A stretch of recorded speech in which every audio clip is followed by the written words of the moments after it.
कोई बातें बता रहे हो।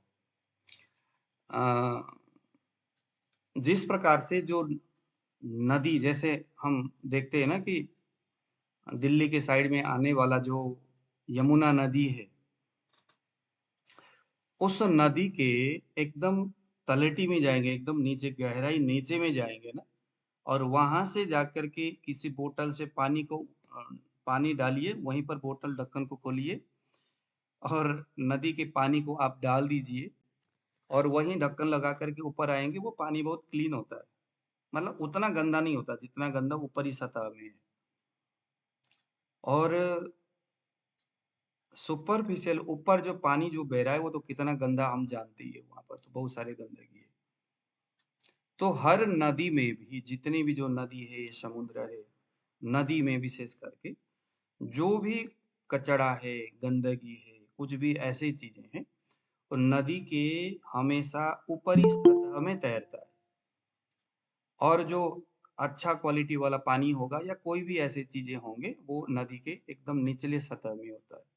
हमारे शरीर में भी जो ब्लड है, जो रस है, जो ब्लड है, जो रस है, वह जो नाड़ी में जब बहेगा तो उसको हम उस तरह से समझ लें कि ये उस नदी की तरह है, जहाँ ब्लड बह रहा है, भरा हुआ ब्लड, उस ब्लड के ऊपरी सतह में हमें कीचड़ देखना है। प्रणाम। और उस नदी रूपी उस वेन्स के, उस नाड़ी के निचली सतह में हमें रक्त के वह सॉलिड चीज देखना है। ऊपरी सतह में हमें ठोस देखना है और सबसे निचले सतह में हमें धातु देखना है। तो जीरो जो हमने कहा, वो उस नदी के ऊपर जहां पर बदबू आ रही है, जहां स्मेल आ रही है नदी के, लेकिन अभी स्पर्श नहीं हो रहा है कि भैया पानी कैसा है, ठंडा है, गर्म है, वो हमने अभी देखा नहीं है। वो स्थिति है जीरो, जहां हमने टच नहीं कर रहा है। जैसे ही हमें पानी स्पर्श किया, तो जरा सा बूंद जैसे उंगली में लगता है, तो समझ लो यहाँ ठंडा गर्म हमें अनुभव हो जाता है कि ये गर्म है, ठंडा है, वगैरह वगैरह। और जैसे जैसे हम नीचे जाएंगे, इसका मतलब है कि हमें उस नदी के निचले सतह में जाना है, जहां पर जैसे हम कहते हैं ना, हरिद्वार में भी आप लोग गए होंगे, वो जो स्विमिंग करने वाले होते हैं उनको कहते हैं भैया बाल्टी को ले, ये जो मग को लेके जाओ, जग को, बोतल को, और एकदम नीचे डुबकी मार करके अंदर से पानी निकाल के ले आना। वो हम भी जानते हैं ऊपरी सतह में पानी कैसा होता है, गंदा होता है, और निचले सतह में पानी हमेशा बहुत अच्छा क्वालिटी का होता है। कहीं भी आप यमुना में भी अगर ऐसा करोगे तो संभवतः पानी निचले सतह में गंदा उस लेवल में नहीं होता। तो ये इसकी एक बात है। तो आप लोगों ने प्रैक्टिस करना है कैसे, अब आप इसको नोट कर लो। जीरो, मैं आपको यहाँ पर टच करके मैं आपको यहाँ दिखाता हूँ, है ना, ये चीज तो हम यहीं से समझ लेंगे। आपने ऐसे करके कलाई में पकड़ना है। मैं आपको यहाँ आपको समझने के लिए, देखो 3 उंगली हमारा बरोबर है, पहले इंडेक्स फिंगर रखा, सीधा ऐसे रखना है, सीधा। आप लोग ऐसे रखते हो तो गलत है। ये देखो नाखून कहाँ पर है, नाखून कहाँ टच हो रहा है, ये नाखून टच हो रहा है ना। नाखून एकदम छोटा करना है, काटना है, टच हो रहा है नाखून के जस्ट बगल में, ये देखिए मिडल फिंगर, ये ऐसे। जब हम नीचे प्रेस करेंगे तो हल्का सा इस तरह से प्रेस करेंगे,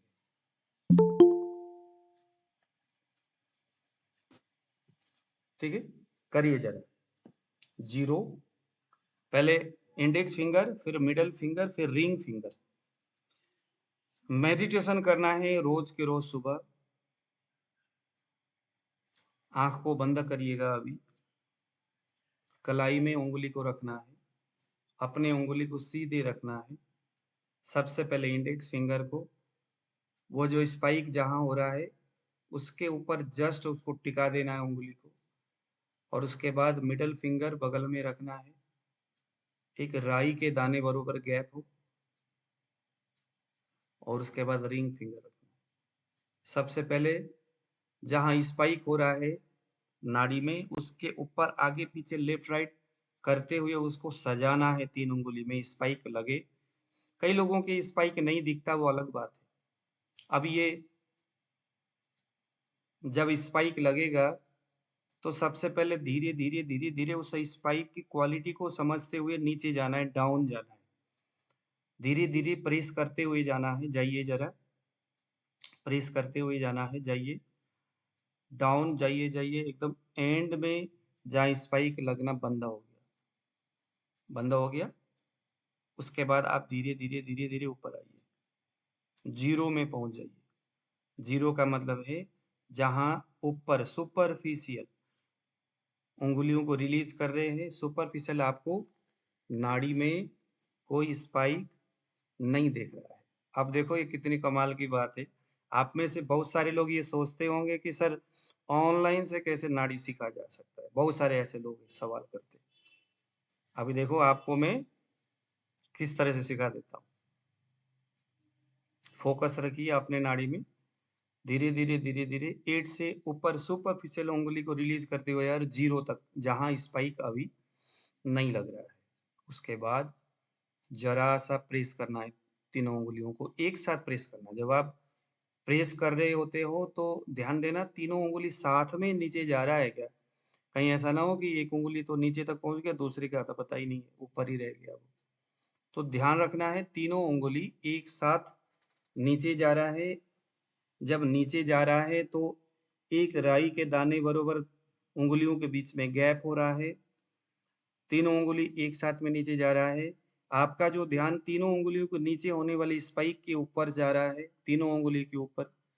डाउन आप जाइए दोबारा 8 में। जब आप नीचे जा रहे हैं तो ये देखिए कि स्पाइक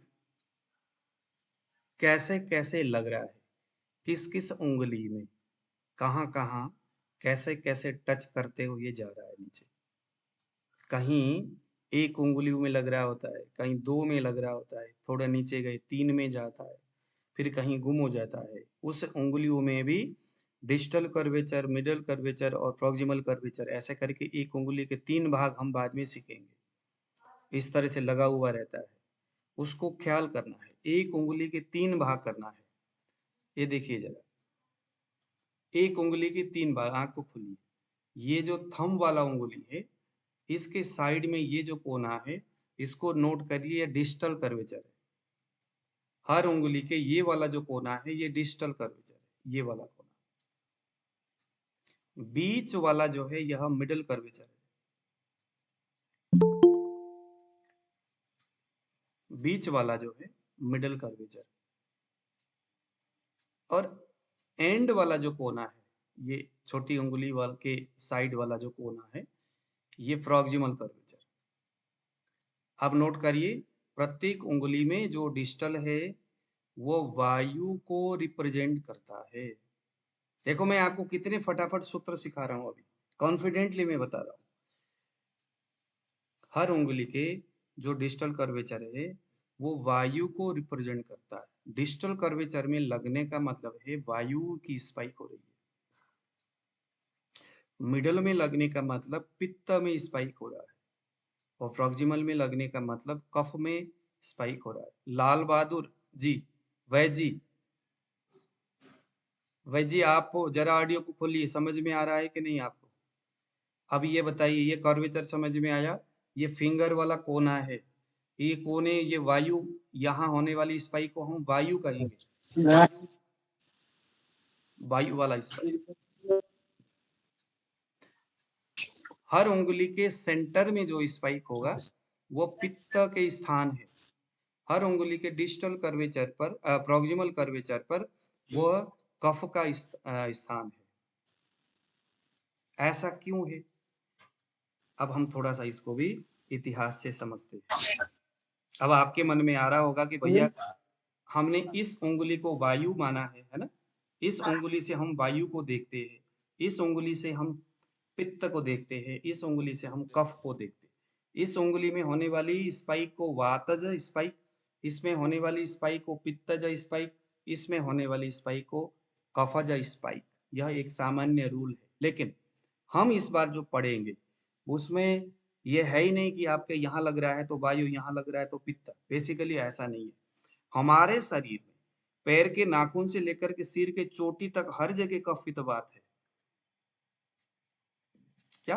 हर जगह कफ पित्त वात है। वायु के 5 भेद प्राण अपान आदि, पित्त के और कफ के 5 भेद समूचे शरीर में है और उनके सभी कर्म हर शरीर के हर एक कोने में होता है। इसलिए हम उसमें नहीं उलझेंगे कि भाई यहाँ लगे तो ही वो वायु है, अदरवाइज नहीं है, ऐसा नहीं है। वायु की गति मतलब हर दोषों की गति, उसकी वाइब्रेशन, उसकी वेव, उसकी रिदम, इन सारी चीजों से हम बाद में सीखेंगे। बहुत सॉलिड उसका सूत्र है, एक एक करके हम चीजें समझते हैं। सबसे पहले हम आयुर्वेद का जो नाड़ी परीक्षण से रिलेटेड जो बेसिक कॉन्सेप्ट है उसको हम जानेंगे, फिर थोड़ा डीप में जाएंगे। बेसिक कॉन्सेप्ट क्या है?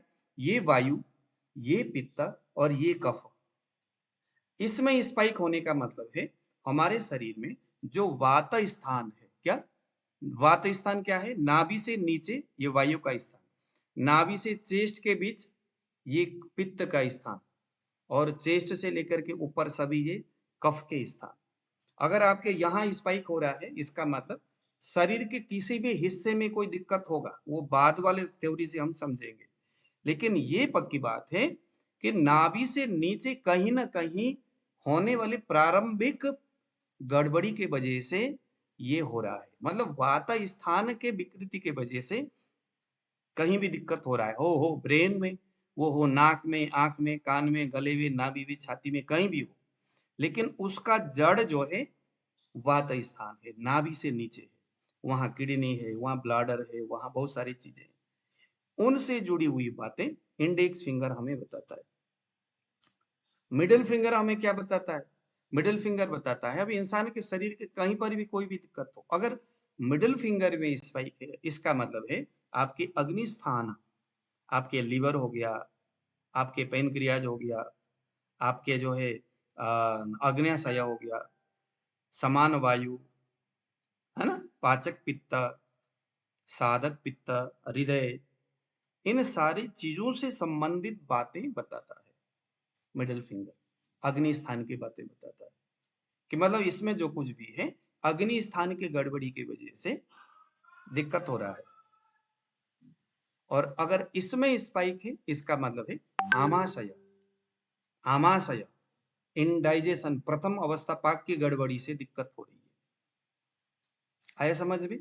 आप लोग नोट कर लो, इसमें स्पाइक हो रहा है, प्रथम अवस्था पाक से होने वाली गड़बड़ी से दिक्कत हो रहा है।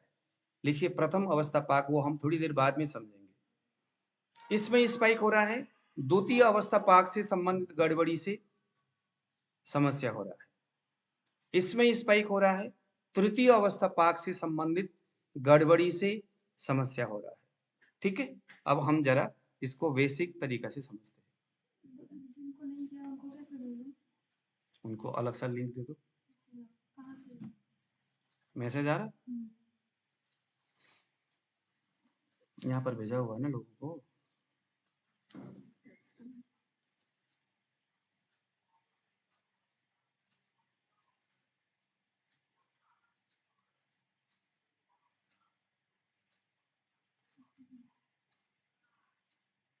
इसको उधर जोड़ना है। चलो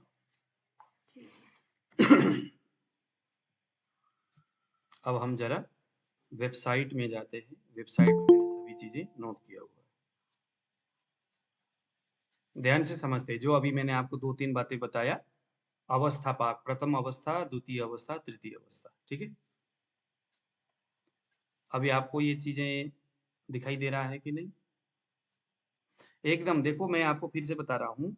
अभी ये मैंने आपको 1 2 3 से लेकर के 8 तक के जो इस है उसको आपने, अब जब तक हम ये थ्योरी नहीं समझते, थ्योरी को जब तक हम पढ़ेंगे समझेंगे, तब तक आप लोगों के नाड़ी में 1 2, आप लोगों के भी क्यों, अपना ही नाड़ी में आप करते रहिए। पहले 0, फिर 1 2, फिर 2 से 1, फिर 0, उसको करते रहना, फिर 6 7 8 8 7 6 6 7 8, ये करते रहिए आप 2-3 दिन तक, जब तक हम ये थ्योरी को प्रॉपर तरीके से। ये आप लोगों को ये दिखाई दे रहा है, ये सारा जो मैंने ब्लॉग लिखा हुआ है? कोई बताइए। हाँ ठीक है। अब देखिए, मैं आपको एक कहानी जोड़ूंगा कि इस दुनिया में, अब वही कहानी हम अपने नाड़ी में ले जा करके रख देंगे। ठीक है। जब कहते हैं कि सभी लोग अपने ऑडियो को बंद रखिएगा और ये बातें एकदम ध्यान से सुनिएगा। सभी बातें आपको नाड़ी के साथ, आयुर्वेद के साथ ले जा करके मैं जोड़ दूंगा। आप कहोगे मजा आ गया। इस दुनिया में सबसे पहले कुछ नहीं था, जीरो था, आकाश ही था, आकाश के अलावा कुछ नहीं था। फिर हम एक बहुश्याम प्रजायत, अगर आपने गीता पढ़ा है, भागवत पढ़ा है, तो वहां एक शब्द आता है, भगवान कहते हैं मैं एक हूं। क्योंकि जब प्रलय हुआ पहले, तो उस प्रलय के समय में जितने भी जो जीव थे वो सभी शून्य में यानी मेरे हृदय में आकर के स्थित हुए हैं। वो सभी जो जीव हैं वो अपने अपने पूर्व जन्म में, यानी जब वो प्रलय हुआ उससे पहले वो जो कुछ भी अच्छे बुरे कर्म कर रहे थे, उस कर्म की पोटली को लेकर के जीव रूप में शून्यता में वो क्या हो गए, स्थिर हो गए, स्थित हो गए। उनके कर्म का, जब तक हम कहते हैं ना कि कोई भी आदमी का जन्म और मृत्यु से तब तक वो आदमी बधा ही रहता है, जब तक कि वो अच्छे और बुरे यानी शुभ पाप और पुण्य रूपी, पाप भी उसका न रहे, पुण्य भी उसका न रहे। मतलब हर चीज से जब तक शून्य नहीं होता, तब तक वो इस आवागमन रूपी भवाटवी से कभी भी वो मुक्त नहीं होता है। तो प्रलय हो गया, सारा का सारा जीव अपने अच्छे और बुरे कर्मों की पोटली को लेकर के उस शून्य रूपी अवस्था में निहित हो गए, सब मर गए और सारा ब्रह्मांड में कुछ नहीं है, आकाश है। फिर अहम एक बहुश्याम प्रजायत, भगवान के मन में जो अंतरात्मा, जो भगवान ओम में समाहित है, जिसका न कोई रूप है, न कोई कुछ भी नहीं है, वो मतलब ओमकार स्वरूप में है, मतलब जीरो अवस्था में है, निराकार ब्रह्म जी ने हम कहते हैं। निराकार इस शब्द का अर्थ क्या होता है, कोई बताइए जरा। आप लोग धर्मशास्त्र पढ़ते होंगे, निराकार इस शब्द का अर्थ क्या होता है? सर जिसको डिफाइन नहीं कर सकते, जिसका जो कोई साकार आकार न हो, हाँ जी, जिसका जिसका कोई आकार न हो, वो निराकार है। मैं आपको इसका अर्थ बताता हूँ। निर्गता आकार यस्मिन स निराकार, निर्गता आकार, जिसके आकार से सभी आकार स्वरूप निर्गता यानी निकल गए। जैसे एक मकान है, उस मकान में 5 परिवार है, मतलब उस मकान में 5 लोग हैं और दिन में लक लगा के सब कुछ चले गए काम में। बच्चा स्कूल चला गया, पति कहाँ चला गया, पत्नी कहाँ चले गई, सबके सब काम में चले गए। दोपहर में कोई बंदा आया, घर के अंदर कोई है क्या? कोई नहीं है। घर के अंदर इंसान से शून्य है, वो घर कैसा है, शून्य से युक्त है, वहां कोई भी नहीं है। क्या उस घर में कोई नहीं है? इसका मतलब कोई नहीं है, इसका मतलब बिल्कुल भी नहीं है, ये है क्या? शाम को आ जाएगा। तो जिसके आकार से स्वरूप भाव जो आकृति है वो अभी निकल के चले गए, वो है निराकार। निराकार इस शब्द में भी आकृति झलकता है, यानी जिसके आकृति से सारे आकार निकल के बाहर चले गए और वो आकार से रहित हो रखा है अभी। तो निर्गता आकार इति निराकार, जिसके सारे आकार निकल गए वो निराकार। इसका मतलब है जो निराकार है वो भी तदात्म स्वरूप में निहित है, निराकार है, वो अपने स्वरूप से बाहर है। अब उस निराकार जो है, निराकार स्वरूप में है, यानी कि उसमें से सारे आकार निकल गए। वो सभी आकार जब एकत्रित हो जाते हैं, एकत्रित हो जाना, सबके सब जो आकार एकत्रित हो जाना, वही सृष्टि का संयोजन है। उल्टा है, ऊर्ध्वमूल मदो शाखा, ये जो हमने गीता में पढ़े है। अब देखो जरा, वहां आकार कैसे बनता है? निराकार से आकार बन रहा है, देखो जरा कैसे बन रहा है। हम एक बहुश्याम, जैसे भगवान के मन में एक संकल्प उठा, एक कामना उठी कि भैया ऐसा है कि जब प्रलय हुआ तो उस वक्त अपने अपने अच्छे और बुरे, सुख दुख रूपी भावों को, पाप और पुण्य रूपी गठड़ियों को बांध करके जो जीव अनंत नींद में माया जवनिका क्षण, मेरे माया रूपी नींद से सब कोई व्यामोहित है, सोए हुए हैं। अब मैं उनको जगाऊंगा और उनके जो सुख दुख रूपी पाप पुण्य रूपी पहले किए गए परिणामों के फल को भोगने के लिए मैं उनको एक अवस्था, एक वातावरण पैदा करूंगा। इसीलिए कहते हैं ना कि कोई भी आदमी पाप और पुण्य ये जो दोनों कर्म करता है, वो अनंत जन्म पर्यंत भी उस पाप या पुण्य के फल को भोगने के लिए वो बाध्य रहेगा। कभी भी आप अच्छे कर्म करोगे तो जीवन के किसी भी समय में, हिस्से में आपको उसका फल मिलेगा, चाहे इस जन्म में मिले चाहे अनंत जन्म में मिले। तो भगवान के मन में संकल्प हुआ सबको जगाना है। जब उनकी संकल्प हुई, इच्छा शक्ति हुई, तो उस आकाश, क्योंकि पहले तो सिर्फ आकाश था, देखो यहाँ पर उस आकाश में से शब्द तन्मात्रा निकला। इसको नोट कर लो, शब्द तन्मात्रा। उस आकाश से शब्द तन्मात्रा निकला। शब्द यानी आवाज, वॉइस, आवाज निकला, एक तरह के साउंड निकला। अब हमारे वेद वेदांत पढ़ने वाले लोग कहते हैं भैया उसी शब्द को ओम बोलते हैं। ओमाक्षर इति प्रतिध्वनि। ओम ही सबसे पहले जब सृष्टि का निर्माण हुआ तो वह ध्वनि ही ओम है। अब श्रीमद् भागवत में लिखा है कि ऊपर से कुछ बिंदु नीचे गिरा और वही सरसैया में सोए हुए भगवान विष्णु और उसके ऊपर कमल का फूल, कमल के ऊपर ब्रह्मा जी के मन में आया कि चलो सृष्टि संरचना करते हैं। फिर वहां से कमल के पत्ते से नीचे समुद्र में एक बूंद पानी गिरा, वहां से आकाश शब्द तप करके शब्द निकला। तो फिर कहते हैं कि तपस्या करना चाहिए, ऐसे ब्रह्मा जी को भान हुआ। फिर तपस्या जब उन्होंने किया, ये श्रीमद् भागवत की बातें हैं। बाकी अन्य पुराण इस बात को अलग तरीके से भी व्याख्यान करता है। कुल मिला के पहले कुछ नहीं था, सिर्फ जीरो था, आकाश था, वहां से शब्द तन्मात्रा निकला। उस आकाश और शब्द तन्मात्रा से क्षोभ होकर, परिणमित होकर के, मिक्स होकर के तीसरा चीज निकला जिसका नाम है वायु, हवा। हवा निकला। आकाश शब्द और वायु जब निकला तो वहां से स्पर्श तन्मात्रा उत्पन्न हुआ। स्पर्श यानी टच करके महसूस होना, टच होना, स्पर्श तन्मात्रा। वायु और स्पर्श तन्मात्रा जैसे ही निकला, उसके बाद उन दोनों से, या मैं कहूं इन चार से, आकाश शब्द वायु स्पर्श तन्मात्रा सहित इनसे अग्नि तत्व उत्पन्न हुआ। आग, धधकता हुआ आग निकला और उस अग्नि से रूप। अग्नि जब जला तो अंधकारमय था सारा दुनिया।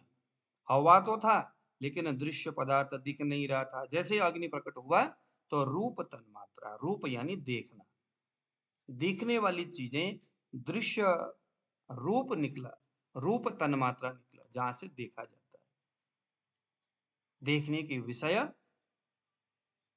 निकला रूप। अग्नि से फिर जल निकला, जल महाभूत निकला और उस जल से रस तन्मात्रा निकला। जल जो है वो पीने वाली पदार्थ है। जल क्या है? तरल पदार्थ है। तो उसको पी करके रस तन्मात्रा, आस्वादन, ये मीठा है, कड़वा है, जैसे रस निकला, रस निकलते ही षड जो है वहां उत्पत्ति हो गई, मधुर, अम्ल, लवण, कटु, तिक्त, कसाय। ये भी मैं आपको अभी यहाँ समझा दूंगा। रस तन्मात्रा, इसको एकदम आपने याद रखना। देखो ये आयुर्वेद का गूढ़ रहस्य है। इस विषय को जाने बगैर आप आयुर्वेद में कुछ नहीं कर सकते। ये वो विद्या है जिससे आप आयुर्वेद के प्रत्येक दवाइयों का आप कॉम्बिनेशन बना सकते हैं। सिर्फ इतना ही अगर आप जान लेते हो तो प्रत्येक व्यक्ति में क्या दिक्कत है और उसका कौन से रस से रिलेशन है। सिर्फ रस नहीं, शब्द से है, स्पर्श से है, रूप से है, जल से रस तन्मात्रा। अब आ गया पृथ्वी। पृथ्वी तन्मात्रा, पृथ्वी यानी मिट्टी वगैरह, ये सभी जो दृश्यमान पदार्थ है, जो दिख रहा है, वो पृथ्वी महाभूत हो गया। उस पृथ्वी से गंध तन्मात्रा निकला। जब पृथ्वी निकला तो पृथ्वी की बहुत सारी चीजें सड़ने लगा, बदबू आने लगा। कुछ बदबू आने लगा। तत्र गंधवती पृथ्वी सा द्विधा नित्य अनित्य। और वो नित्य जो है वो परमाणु स्वरूप है और अनित्य जो है वो कार्य स्वरूप है। अब ये दोनों चीजें आपको मैं समझाता हूँ। जैसे पृथ्वी है, उस पृथ्वी से गंध तन्मात्रा निकला। पृथ्वी जो है वो दो स्वरूप में है। पृथ्वी दो तरह के है, नित्य पृथ्वी जो है,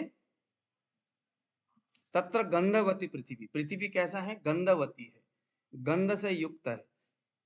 शरीर में या घर में अगर हम धूप जलाते हैं, उस धूप में है गंध, तो वो आपके शरीर के पृथ्वी तत्व का शोधन करता है। नित्य और अनित्य दो प्रकार की पृथ्वी है। नित्य पृथ्वी जो निरंतर किसी वस्तु के रूप में दिखता है, पेड़ पौधे पर्वत, ये सारे क्या है, नित्य। जो नित्य स्वरूप है वो कार्यकारिणी भाव में रोटी बन रहा है, चावल बन रहा है, उसको ये बनाया जा रहा है, वो बनाया जा रहा है, नित्य परमाणु रूपा, अनित्य कार्य रूपा। और जो रोटी बन रहा है वो नित्य है, अनित्य है, अनित्य है। अभी रोटी बनाया, खा लिया, रोटी का कोई भाव स्वरूप है नहीं, अनित्य है वो। आपने आटे का कोई चीज बना लिया, आपने कुछ भी समथिंग बनाया, आपने घोड़ा बनाया, ऊंट बनाया, हाथी बनाया आटे का, वो अनित्य है। नित्य है क्या, अनित्य है। अनित्य का मतलब है जो नाशवान है, जो नष्ट होने वाला, कुछ समय के लिए जो जिसको बनाना पड़ा, जो बन गया, जो बन गया वो अनित्य है, कुछ दिन के बाद वो नष्ट हो जाएगा। लेकिन उस पृथ्वी में एक ऐसा तत्व जो नित्य है, वो क्या है, परमाणु रूपा। पृथ्वी के जो छोटा अणु है, उसको आप चाहे जितना मर्जी बनाओ, तोड़ो, जो मर्जी करो, वो अणु हमेशा अणु ही स्वरूप में रहेगा। तो पृथ्वी का दो स्वरूप है, एक नित्य स्वरूप है जो हमेशा एक समान रहेगा, जिसमें गंध के स्वभाव है, जिसका प्रकृति ही गंध स्वरूप है। और जो अनित्य है, अनित्य यानी ये लकड़ी, ये लैपटॉप, ये सारे के सारे जो हम देख रहे हैं, जिसमें सौंदर्यता है, जिनमें ये सारी चीजें, वो क्या है, अनित्य है, वो एक दिन नाश होने वाला है। लेकिन ये लकड़ी के अंदर जो परमाणु है, जिसने लकड़ी को बनाया है, वो क्या है, वो नित्य है, वो हमेशा पृथ्वी तत्व गंध स्वरूपा होकर के। तो ये इसकी बात है। देखो, आकाश से शब्द, वायु से स्पर्श, अग्नि से रूप, जल से रस, पृथ्वी से गंध, ये क्या है, इनके तन्मात्रा है। तन्मात्रा का मतलब है उन महाभूतों का सहायक। निर्माण जो होना है वो पृथ्वी से होना है। जैसे मान लीजिए कि मैं एक, पृथ्वी जल तेज वायु आकाश, इन पांच महाभूतों से मेरा निर्माण हुआ है। जब निर्माण हुआ है तो मेरे माँ के जो गर्भ है, उस गर्भ के अंदर आकाश तत्व था, और मेरे फादर के शरीर में भी आकाश तत्व था। प्रकृति के नियम से आबद्ध होकर के दोनों में संबंध हुआ। संबंध होने से जो आ, जो वायु का जो वेग है, जो वायु है, वो व्यान वायु कहूं या जो वायु है, वो वायु आकाश तत्व से उठ करके महाभूतों के संदर्भ में आगे बढ़ करके संबंध, शारीरिक संबंध के संदर्भ में माँ के गर्भ में क्या हो जाता है, पृथ्वी जल तेज वायु आकाश प्रधान जो ये पंच भौतिक तत्व स्वरूपा, जो वीर्य है, जो आर्तव है पुरुष और स्त्री का, वो गर्भ के अंदर स्थित होता है। फिर वो धीरे धीरे आकाश से वायु, वायु से अग्नि, अग्नि से जल, फिर पृथ्वी, ऐसे बनते बिगड़ते निर्माण के क्रम में एक पिंड स्वरूप पहले तैयार होता है। फिर धीरे धीरे धीरे धीरे वो ये महाभूत जो है मल्टीपल रूप से ये बढ़ते हुए जाते हैं। फिर उसमें शब्द, स्पर्श, रूप, रस और गंध, ये तन्मात्रा भी महाभूतों के साथ साथ बना रहता है। और ये जो तन्मात्रा जो है, वो शरीर संचालन के लिए प्रकृति ने स्पेशल बनाया। देखो, हमारे शरीर में जो आकाश महाभूत है, वो शब्द तन्मात्रा से चलता है। जैसे कान जो है, शब्द तन्मात्रा का एक आधार है, कान। ये कान जो है ना, आकाश महाभूत को प्रतिनिधित्व करता है। अगर किसी के शरीर में आकाश महाभूत से संबंधित कोई महाभूत अगर गड़बड़ है, बिगड़ा हुआ है, तो कान में सू सू करके आवाज आना शुरू हो जाएगा। कान में सुनना समस्या हो, सुनने की शक्ति खत्म हो जाएगी, समझ लो शब्द तन्मात्रा की गड़बड़ी है। महाभूत कौन सा है, आकाश है। चिकित्सा किसकी की जाए, आकाश महाभूत की, वो हम बाद में समझेंगे कैसे होगा। स्पर्श, स्पर्श हमारे त्वचा में होता है। जैसे हम किसी को टच कर रहे हैं, ठंडा पानी, गर्म पानी, वो स्पर्श की बातें हैं। तो वायु, तो वायु का संबंध किसके साथ है, हमारे स्पर्श शक्ति के साथ है, त्वचा में है। विशेष करके व्यान वायु ही उस भाव को स्पर्श करता है। और जो प्राण वायु है, सभी वायु को नियंत्रण करने वाला है। तो स्पर्श करके जो भी भाव, सुख दुख रूपी भाव या ठंडा गर्म आदि, ये जो प्रकृति के जो भाव है, वो प्राण वायु ही हमारे हृदय तक वो उस रूप में लेके जाता है और चेतना का प्रतीक मस्तिष्क तक जाता है। आपको कोई भी बातें याद हो, इसके लिए सबसे पहले जो वायु महाभूत है वो स्पर्श तन्मात्रा के माध्यम से, प्रकृति से आपके त्वचा के माध्यम से पहले हृदय में जाएगा, ज्ञान वायु लेके जाने वाला। फिर उसका संबंध उस हृदय में प्राण से है, क्योंकि प्राण वायु भी हृदय में ही। फिर वो प्राण वायु जो है मस्तिष्क में लेके जाएगा। फिर आपको पता चलेगा कि ये ठंडा है या गर्म है। तो आपके शरीर में इतनी सारी एक्टिविटीज होता है एक झटके में, पता भी नहीं चलता। तो ये वायु त्वचा में संश्रय करता है और वह स्पर्श तन्मात्रा। अग्नि, अग्नि रूप तन्मात्रा, रूप यानी देखना। मेरे आंख जो है, आपके आंख में अग्नि महाभूत का निवास है। अगर किसी के आंख में चश्मा पड़ता है, आंख में कोई प्रॉब्लम है, तो समझ लो अग्नि महाभूत से संबंधित समस्या है। ठीक है, इसलिए आंख में हमेशा जो आंख जो है उसमें तर्पक कफ से आंख बनता है, मज्जा धातु का एक प्रतीक, वो हम बाद में पढ़ेंगे। तो जो तर्पक कफ है उसने आंख को बनाया है, लेकिन आंख में रहता कौन है? अग्नि महाभूत, और रूप तन्मात्रा के साथ रहता है।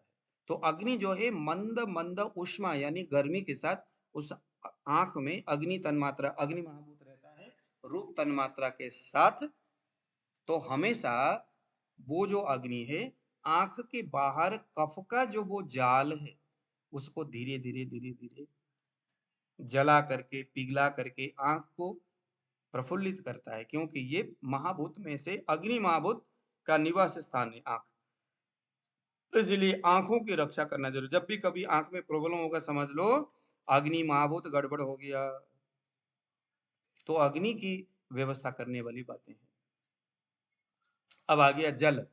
जल का संबंध हमारे जीभ से है, और रस तन्मात्रा इसका तन्मात्रा है। रस, रस का मतलब है टेस्ट। कौन सा टेस्ट, कौन सा रस? मधुर, अम्ल, लवण, कटु। मधुर यानी मीठा, अम्ल यानी खट्टा, लवण यानी नमकीन, कटु यानी काली मिर्च वगैरह कटु, तिक्त यानी नीम के पत्ते वगैरह तिक्त, और कसाया यानी कि जामुन के फल वगैरह कसाय रस। तो मधुर, अम्ल, लवण, कटु, तिक्त, कसाया जो है, यह रस तन्मात्रा और शरीर में जल यानी हमारा जीभ से है। जब भी कभी हम कुछ खाने का प्रयास करते, प्रयास क्या करना, किसी रसगुल्ले के नाम लेते ही जीभ से पानी आता है, यानी रस तन्मात्रा वो एक्टिव हो जाता है। तो रस का संबंध, जल महाभूत का संबंध हमारे जीभ से है। इसीलिए हमें क्या खाना है, क्या नहीं खाना है, कितना खाना है, कितना नहीं खाना है, कब खाना है, ये सभी बातें जो है जल महाभूत को प्रभावित करता है। और उससे उत्पन्न होने वाला जो रस तन्मात्रा है, जल महाभूत प्रभावित होता है। अगर वो विकृत अवस्था में चला गया तो रस तन्मात्रा जो है वो बिगड़ जाएगा। रस के बिगड़ते ही आपके शरीर के पूरा जो न्यूट्रिशन कैपेसिटी है, आपके vitamin A B C D जितने भी हम बोलते हैं, वो सभी जल और रस तन्मात्रा से आबद्ध है। रस तन्मात्रा ठीक हो गया, समझ लो सारे के सारे विटामिन मिनरल से रिलेटेड जो प्रॉब्लम है ऑटोमेटिकली ठीक हो जाना। अब आ गया गंध। गंध का संबंध हमारे नाक से, जिसका पृथ्वी महाभूत उसका वो करता है, और गंध तन्मात्रा उसका प्रतिनिधित्व करता है। देखो, गंध का संबंध हमारे शरीर, हमारे मस्तिष्क, हमारे मन के साथ रहता है, गंध का संबंध। अब ये जो 5 तन्मात्रा है, मैं आपको बताऊं, दुनिया में जितने भी पदार्थ है, खाने वाला पदार्थ या हर तरह के पदार्थ जो प्रकृति से आबद्ध है, मतलब प्रकृति के साथ है, वृक्ष के रूप में है या कहीं पर भी है। जैसे हम कपड़े पहनते हैं तो ये तो बाद में बन करके आ गया ना, लेकिन ये कपड़े भी तो प्रकृति से ही आया होगा ना, किसी ने किसी कॉटन बन गया, कॉटन का वृक्ष। मैं खाने वाली बात करता हूँ। हमें वो भोजन करना है, चाहे फल खाना हो या कोई भी चीजें खाना हो, तो आयुर्वेद बोलता है कि प्रत्येक भोजन में ये 5 तन्मात्रा होना चाहिए। क्यों? क्योंकि पृथ्वी, जल, तेज, वायु और आकाश इन 5 महाभूतों से आबद्ध होकर के परिपक्वता से तैयार होने वाला जो कोई भी पदार्थ अगर हम खाएंगे तो ही वह इन तन्मात्राओं का पोषण करता है। उस आहार में स्थित जो आकाश तत्व है वो हमारे शरीर के सप्त तन्मात्रा का पोषण करता है।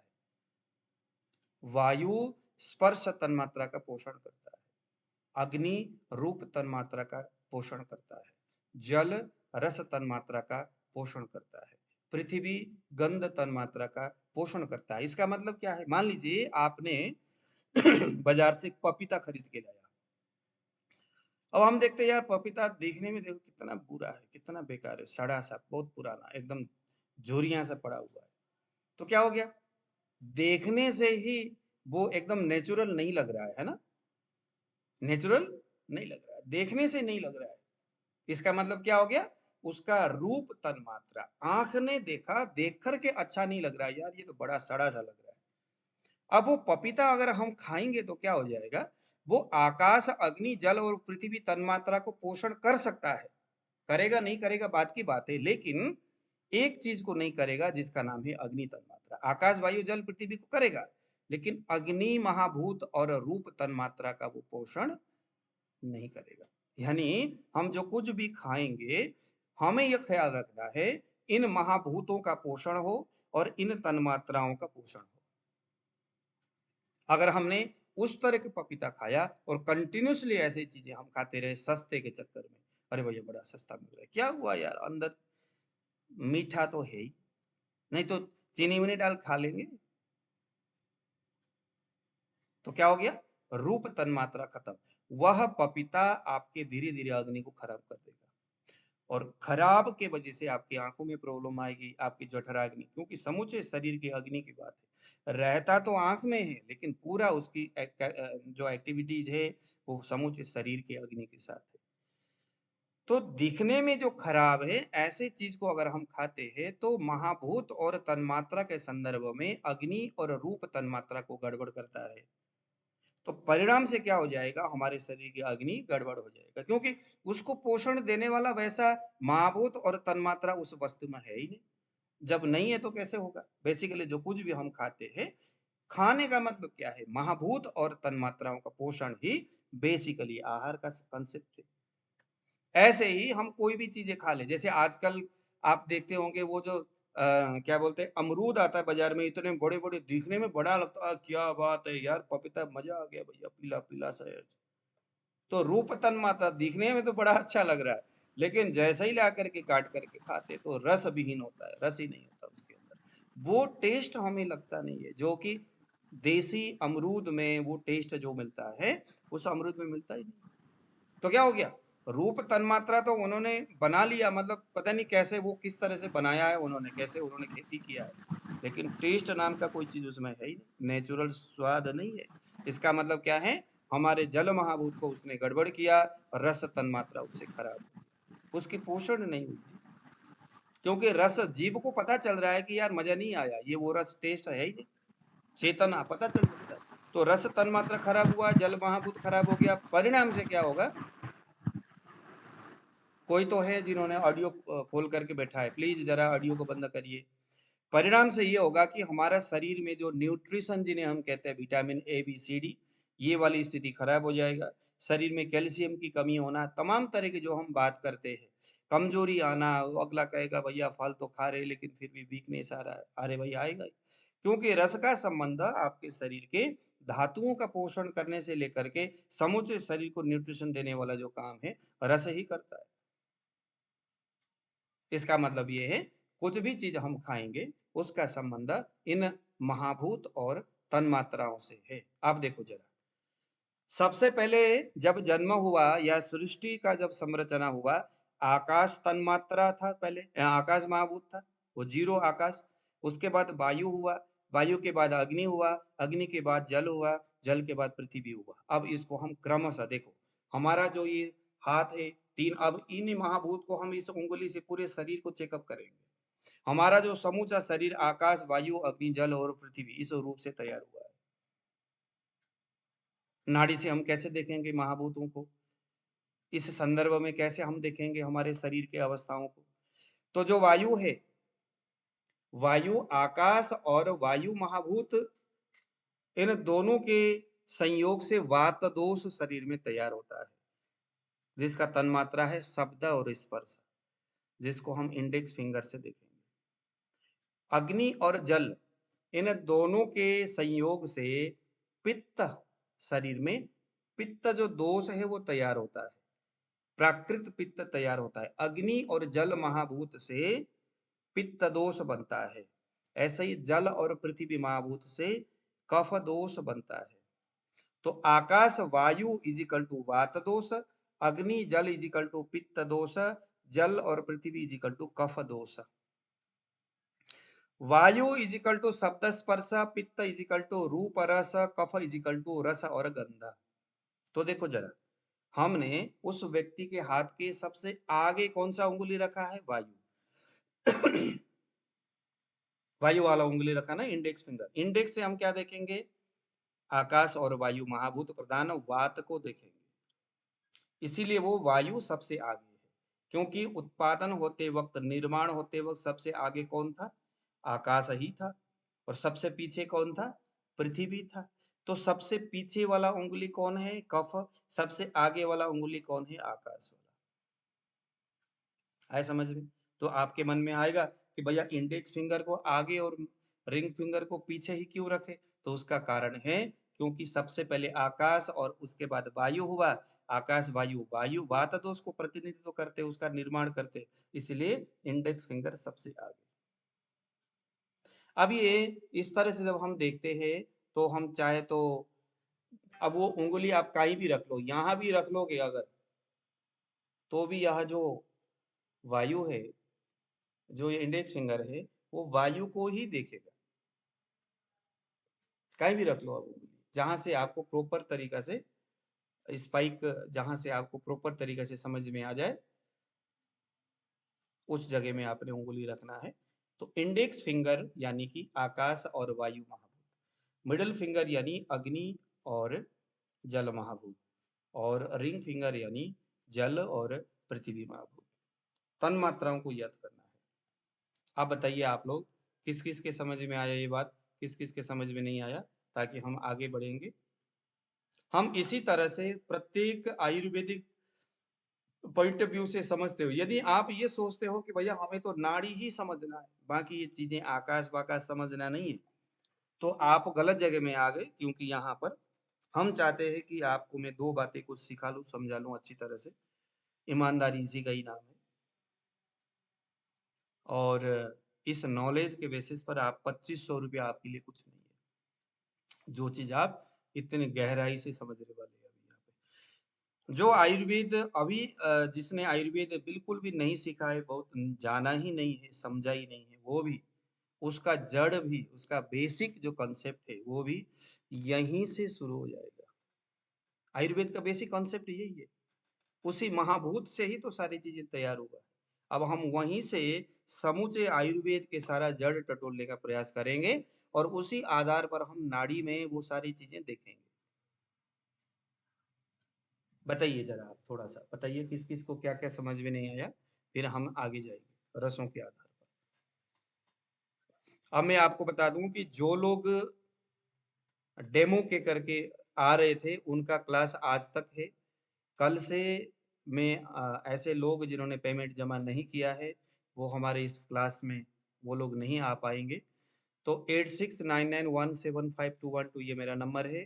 तो आप पेमेंट इसमें जमा कर लेना, व्हाट्सएप में मैसेज कर लेना, मैं आपको उस ग्रुप में रखूंगा, ठीक है।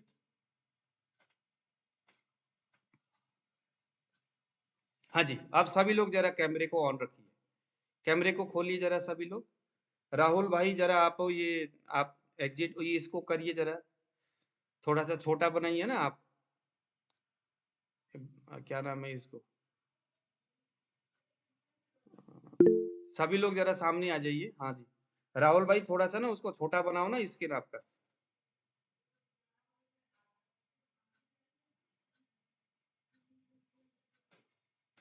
हाँ जी, किसी ने कुछ क्वेश्चंस करना है क्या?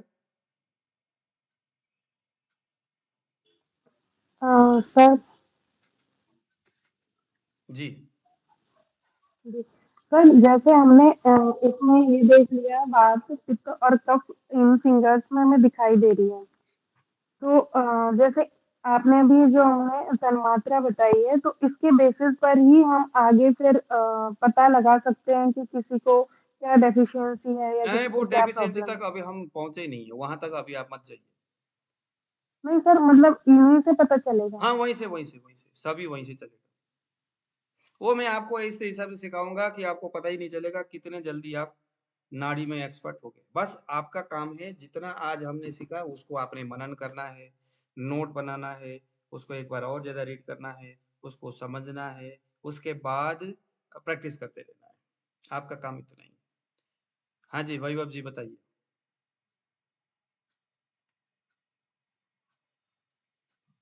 गुरु जी, कुछ कुछ नाड़ी में ऐसा है कि कुछ पल्सेशन जैसा दिखता ही नहीं है, तो हाँ, उसका रीजन क्या होता है? पानी पिलाना ज़्यादा। हाँ, वो भी मैं आपको बता जिसका पल्सेशन बिल्कुल भी नहीं दिखता है ना, तो वो गुरु, स्निग्ध, मधुर गुण से युक्त होगा, इसीलिए वो नहीं दिखता, तो वो कफ वाला नाड़ी हो सकता है। वो मैं आपको पूरा समझा दूंगा। अरे वहां तो मैं इतना बढ़िया समझा दूंगा आपको, पूछिए मत।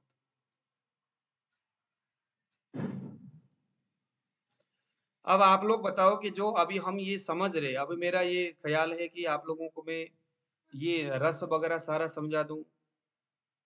जल महाभूत से क्या क्या है, कौन कौन से गुण होगा, पृथ्वी महाभूत से कौन कौन सा गुण होगा, वो भी अगर आप लोग कहोगे तो समझाऊंगा, नहीं तो मैं सीधा नाड़ी की तरफ जाऊँ। बताइए जरा। सर समझा दीजिए। समझा समझ रहा है। हाँ, क्योंकि उसको समझने से मजा आएगा ना, नहीं तो फिर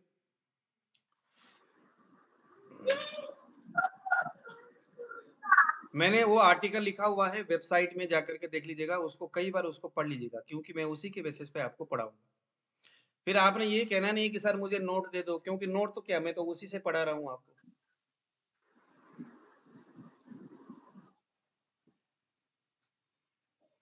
लेकिन मैं आपसे एक गुजारिश करूंगा कि आयुर्वेद है ये जो हम सीख रहे हैं ना अभी, आयुर्वेदिक धारा है ये, तो यहाँ पर आपको डायग्नोसिस आयुर्वेदिक सोच के साथ करना है बस। एलोपैथिक इसमें बीच में डालना नहीं है। एलोपैथिक रिपोर्ट देख लो, एलोपैथिक रिपोर्ट को पढ़ लो, रिपोर्ट में क्या क्या कुछ आया है वो, लेकिन उसको उसको भी आपने आयुर्वेदिक तरीका से सोचना है, आयुर्वेदिक तरीका से डायग्नोस करना है। मेडिसिन भी इसी सोच के साथ करना है, एलोपैथिक सोच के साथ नहीं। अरे भैया कोलेस्ट्रॉल बढ़ गया, क्या दवाई खाए, तो कोलेस्ट्रॉल का कॉन्सेप्ट आयुर्वेद में डायरेक्टली नहीं है।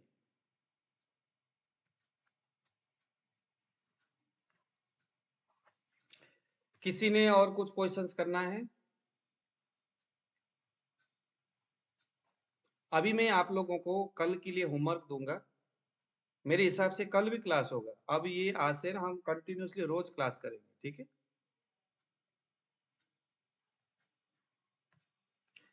ये स्क्रीन शेयर हो रहा है, ये देखिए जरा, मैंने अपने टूटे फूटे राइटिंग से लिखा हुआ है, थोड़ा रफली लिखा हुआ था, तो आप लोगों को समझ में आ ही रहा होगा।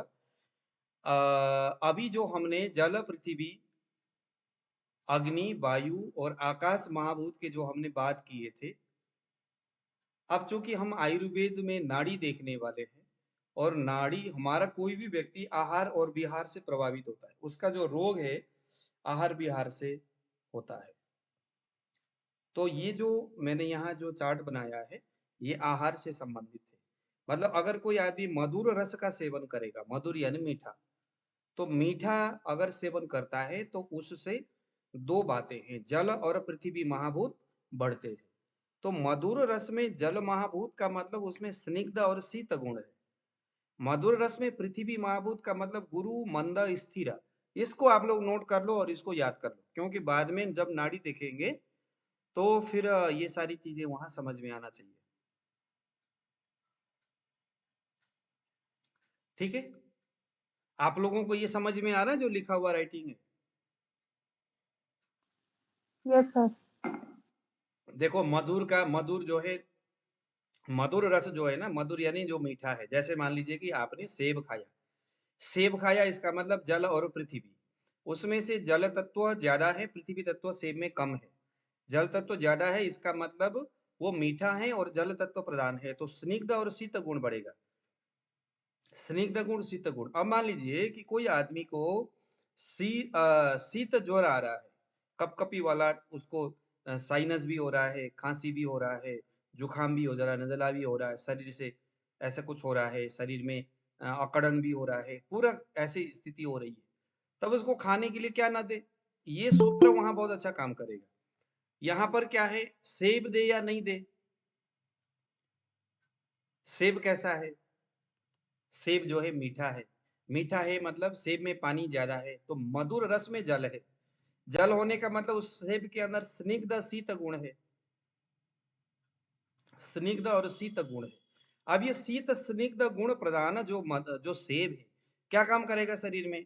सभी इंद्रियों को प्रसादन करेगा, मेध्य यानी मस्तिष्क में काम करेगा, तर्पण शरीर का तर्पण करेगा, पोषण करेगा, अनुलोमन, अनुलोमन का मतलब है वो यूरिन का निर्माण ज्यादा करेगा, अनुलोमन जल महाभूत प्रधान जो मधुर रस है वो मूत्रल होगा वो, और पृथ्वी में महाभूत प्रधान जो क्या नाम है आपका, जो मधुर है वो स्टूल को निकालेगा, और जल महाभूत प्रधान जो मधुर है वो यूरिन को निकालेगा।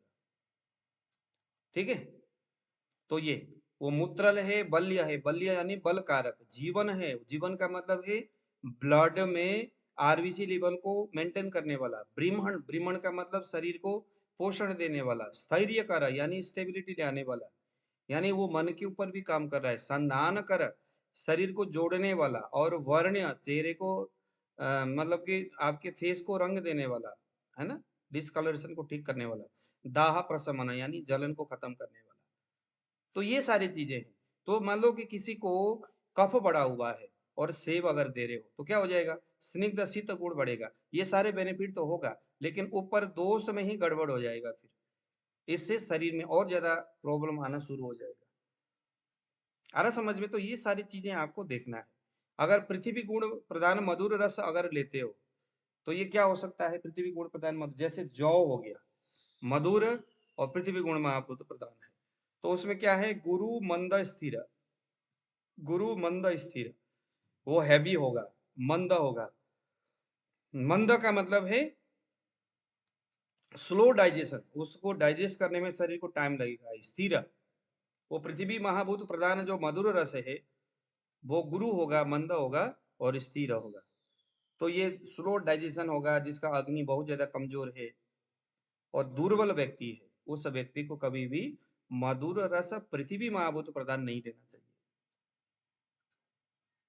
क्योंकि हैवी है, वो जल्दी डाइजेस्ट नहीं होगा, ये बात है। ऐसे ही अम्ल, पृथ्वी और अग्नि महाभूत से अम्ल रस तैयार होता है। अम्ल यानी खट्टा, शरीर में जो अम्ल रस है, षड रस जो हमने जल महाभूत से रस तन्मात्रा, और उस रस से ये 6 रस की बात हो रही है।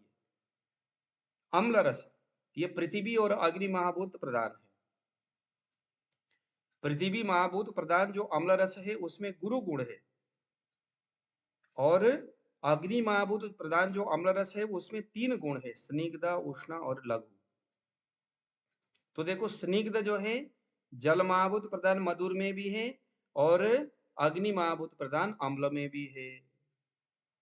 तो इस तरह से इसको हमें अच्छी तरह से समझना होगा। मैं कल परसों आपको प्रॉपर तरीका से, अगर आप लोग कहे तो मैं इसको अच्छी तरह से समझा दूंगा।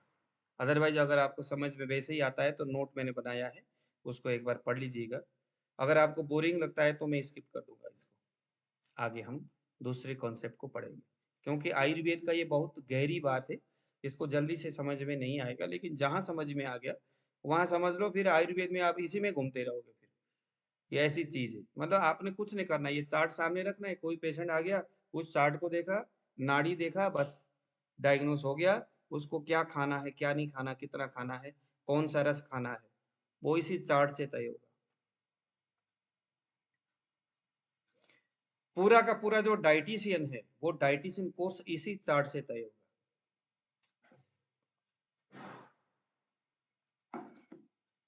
ठीक है, तो बने रहिएगा आप।